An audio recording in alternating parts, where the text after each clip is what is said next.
Invite a Budget Blinds style consultant to show you how to transform your rooms just by changing your window coverings. Canada's #1 choice for window coverings. Visit budgetblinds.ca today.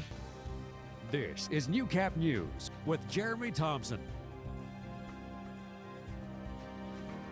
The attacks in Paris have sent waves of shock around the world. Many people have friends or family in the region and are desperately attempting to make contact. One Lloydminster man is still waiting to hear back from his mother, who has lived in France for 15 years. Shane Gertner was in regular contact with his mom through email. Listening about the terrorism attack in France, it's devastating, and I'm worried and concerned about her, and I'm waiting to hear from her now. Gertner says his mother doesn't stay long in one place and has no idea where she was Friday night when the attacks happened.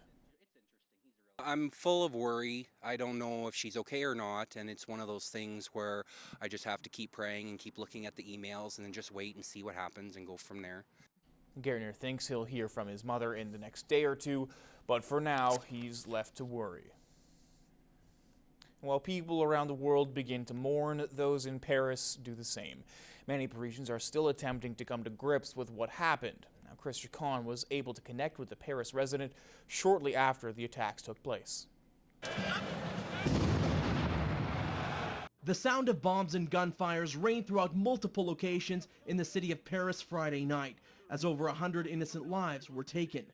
Shortly after the attacks took place, we were able to contact a local resident who was able to tell us the state of a city in chaos. People are afraid.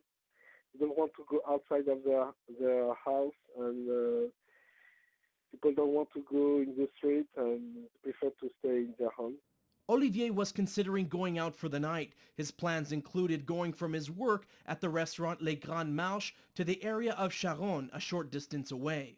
This popular spot is one of the places where a gunman opened fire, killing at least 14 people at the Le Petit Gamboge restaurant. I'm planning to go on this area, but at the last moment I changed my mind, and because of this, I am still alive. A decision that he believes could have been the difference between life or death. If I didn't change my mind, we never know what will happen for me. With attacks continuing through the night and the city in lockdown, many Parisians were forced to stay in their homes until French authorities cleared the situation. And as Vaiti stayed indoors, he couldn't help but think how severe this act of terror has been. This kind of terrorism is another level of terrorism, you know? It's more higher. As the city of Paris mourns along with many around the world, Olivier Vaiti continues his daily life in the city he loves, the city that will never be the same. Chris Chacon, Newcap News.